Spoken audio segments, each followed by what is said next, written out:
Bueno, entonces vamos a ver la resolución de algunos ejercicios. Comenzamos con el práctico 6, algunos de los ejercicios más solicitados. El ejercicio 16 del práctico 6 dice que R es el vector posición de una partícula de masa m que se mueve en un campo de fuerzas F, un campo de fuerzas conservativo, y U es la función de energía potencial de ese campo de fuerzas. Bien, entonces, como se supone que todo esto ocurre en un sistema de referencia inercial, la ecuación de movimiento de la partícula de masa m es la ecuación de Newton, masa por aceleración igual a la fuerza aplicada. Como la fuerza es conservativa y como U es una función de energía potencial, entonces masa por aceleración es el negativo del gradiente de la función potencial. Esta sería la ecuación de movimiento, en caso conservativo. El inciso A pide mostrar que esta cantidad permanece constante en el tiempo.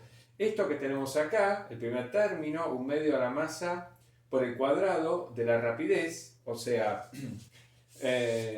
la norma del vector velocidad es lo que se llama la rapidez de la partícula. 1/2 a la masa por el cuadrado de la rapidez es lo que se denomina la energía cinética de la partícula. Entonces, la energía cinética más la energía potencial permanece constante. Eso es lo que hay que probar en el inciso A, lo cual, en este caso, simplemente podemos llegar a esta conclusión derivando respecto del tiempo de esta ecuación. O sea, derivamos este primer miembro respecto del tiempo y vamos a ver que la derivada de esto respecto del tiempo nos va a dar siempre 0, por lo tanto esto permanece constante. Entonces a esta constante se la llama E, es la energía mecánica total de la partícula. ¿Por qué la derivada respecto del tiempo de esto nos da constante? Bueno, ahí utilizamos la ecuación de movimiento. Al derivar el primer término respecto al tiempo, ahí nos va a quedar el producto de la masa por el producto interno de la velocidad por la aceleración. Y al derivar esto respecto del tiempo, nos va a quedar, bueno, el gradiente de U en R de t por el vector velocidad. Pero entonces, como la aceleración, ahí utilizamos la ecuación de movimiento, bueno, vamos a ver que se anula efectivamente la derivada, entonces eso es constante.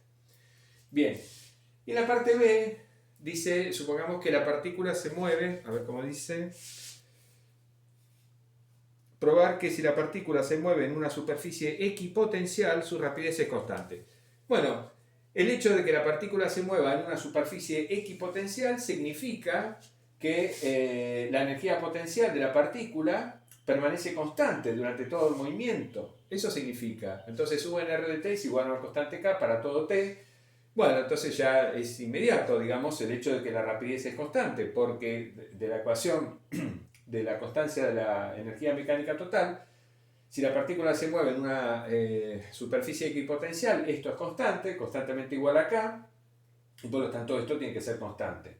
Entonces la rapidez es constantemente igual a esa cantidad, ¿no? Pasamos, digamos, la constante K para el otro lado, dividimos por la masa, multiplicamos por 2, tomamos la raíz cuadrada y obtenemos que la rapidez de la partícula es constantemente igual a este valor.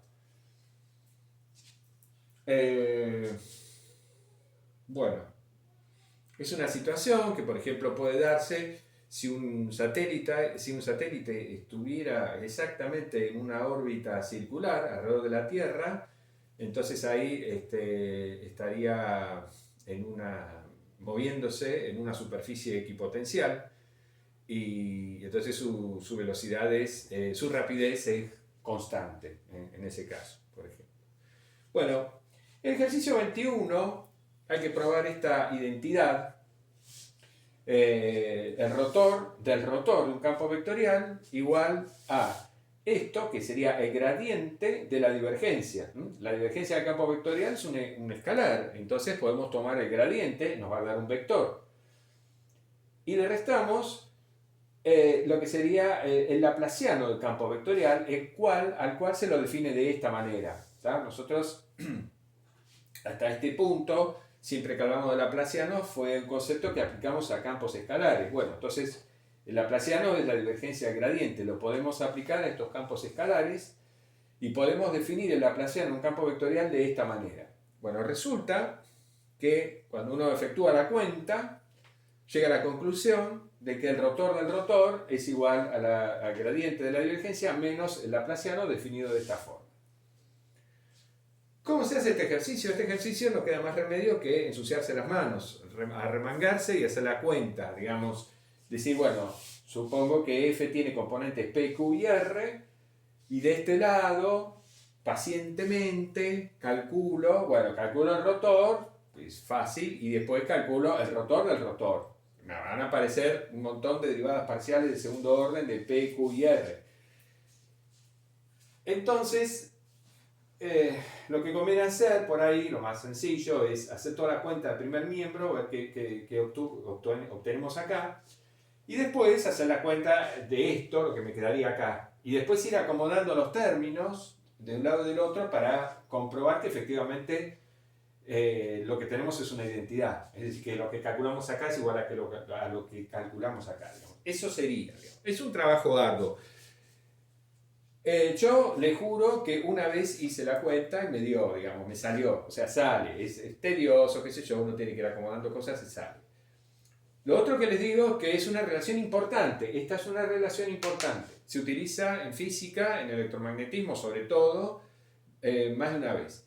En el mismo práctico 8, al final del práctico 8, en la parte de aplicaciones al electromagnetismo, al final de todo se pide deducir que digamos, un campo electromagnético en el vacío, en ausencia de cargas y corrientes, se propaga como una onda, que es justamente la predicción teórica de las ondas electromagnéticas.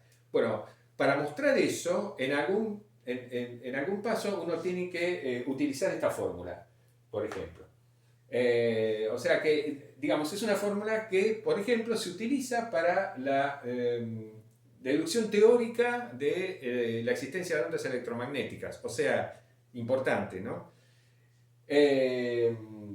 Pero en otros puntos también importantes se utiliza. Así que por eso yo la puse en el práctico, porque me pareció que era interesante ver la fórmula esta. Pero de todas maneras, es un ejercicio rutinario, tedioso, qué sé yo, no es tampoco imprescindible hacerlo, ¿no? Simplemente lo comento nada más.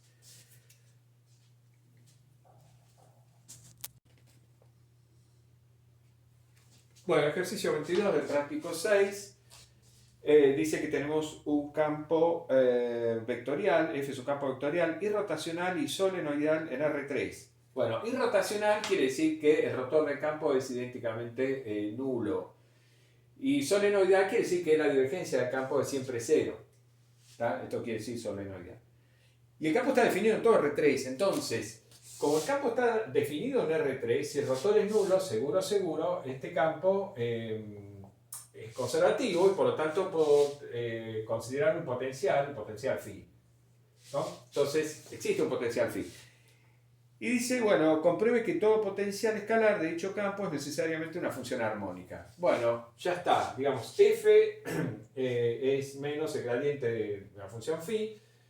Y por otro lado, ¿qué pasa cuando tomo divergencia en ambos lados de esta ecuación? Bueno, me queda que la divergencia es 0 del campo F, por esto que tenemos acá, ¿tá? Y acá lo que me queda es menos la divergencia del gradiente de phi, pero la divergencia del gradiente es el laplaciano de phi, con lo cual el laplaciano de phi da 0 y por lo tanto el potencial es armónico, ¿tá? Muy sencillo.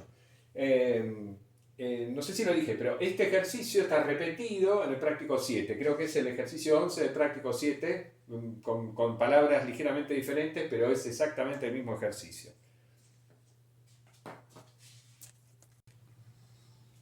Pasemos ahora al ejercicio 25 del práctico 6. Tenemos un campo escalar phi definido de esta manera. Phi en cada punto del espacio es f de la distancia de ese punto al origen, es decir, es un campo escalar que en cada punto del espacio depende únicamente de la distancia del punto al origen. Acá R flechita es el punto X y Z, y R sin la flechita es la norma de este vector posición, es decir, es la raíz cuadrada de X cuadrado más Y cuadrado más Z cuadrado. Eso es R sin la flechita, ¿tá? Entonces, para todo punto fuera del origen, el campo escalar tiene este valor. F es una cierta función de clase C2, una función de análisis 1, ¿no? De los reales, del intervalo abierto, digamos, de 0 a más infinito a los reales, de una función de clase C2. En estas condiciones se dice que phi es un campo escalar con simetría esférica o un campo escalar central también. ¿No? Bueno, en la parte A, en el primer inciso, se pide mostrar que el gradiente de un campo escalar de estas características, un campo escalar con simetría esférica, está dado de esta forma. Bueno, acá simplemente hay que calcular las derivadas parciales respecto de x, respecto de y, respecto de z de este campo escalar y ver que cuando tomo el vector cuyas componentes son esas derivadas parciales me da esto. Bueno, cuando derivo phi respecto de x es la derivada respecto de x de f en r. Bueno, aplico la regla de la cadena. F es una función de análisis 1, entonces esto es la derivada de f respecto de r es esto, simplemente. Y después hay que derivar respecto de x a r, es decir, esta raíz cuadrada derivada respecto de x. Me queda 1 sobre 2 veces la raíz cuadrada por la derivada de esto respecto de x, que es 2x. El 2 se cancela con el 2 y entonces me queda x sobre la raíz cuadrada, es decir, me queda x sobre r directamente. Entonces la derivada de phi respecto de x es la derivada de f en r por x sobre r. Simétricamente, como los roles acá de x y z son completamente simétricos, la derivada de phi respecto de y, haciendo lo mismo, me queda esto, la derivada de phi respecto de z me queda esto. Entonces el gradiente de phi es el vector cuyas componentes son esta, esta y esta, por lo tanto esto es el gradiente de phi, ¿ok? Pero esto que está en el paréntesis es ni más ni menos que el vector x y z normalizado, es decir, r flechita sobre r. Y así obtenemos la expresión del gradiente. Bueno, y en el inciso 2 de la parte A nos pide calcular el laplaciano del campo escalar phi. Entonces, recordemos que el laplaciano de un campo escalar es igual a la divergencia del gradiente del campo escalar. El gradiente del campo escalar ya vimos en la parte I, que es esta expresión. Entonces tenemos que calcular la divergencia de esto que tenemos acá. ¿Qué es lo que tenemos acá? Tenemos un campo escalar multiplicando a un campo vectorial. Es la divergencia de un escalar por un vector. Entonces usamos la fórmula del ejercicio 20D, que hay que tener a mano, que digamos se supone que ustedes lo hicieron en el ejercicio 20, en donde se establece que la divergencia de un escalar por un vector es igual, bueno, al escalar por la divergencia del vector más el producto interno entre el gradiente del escalar y el vector. Esta fórmula, ¿está? 20D. Entonces, bueno, me queda el escalar por la divergencia de este vector, r flechita sobre r. Bueno, en el ejercicio 23F, uno tiene que probar que la divergencia de este campo vectorial me va a dar 2 sobre r. Y en cuanto al gradiente de lo que tenemos acá, de f' en r, bueno, usamos lo mismo el mismo cálculo que utilizamos en la parte I, y entonces nos queda que este gradiente es la derivada segunda de f respecto de r por r flechita sobre r. Producto escalar r flechita sobre r nuevamente, nos queda r cuadrado sobre r cuadrado, es decir, esto nos da 1. Entonces, finalmente lo que nos queda es 2 sobre r por la derivada de f en r más la derivada segunda de f en r. Saco 1 sobre r como factor común para escribirlo como me lo pide en el ejercicio. Entonces me queda esto. Pero lo que está dentro del paréntesis es esta derivada, como es muy fácil ver. Y entonces ahí obtenemos la expresión del laplaciano de phi. Y en el próximo video continuamos el ejercicio.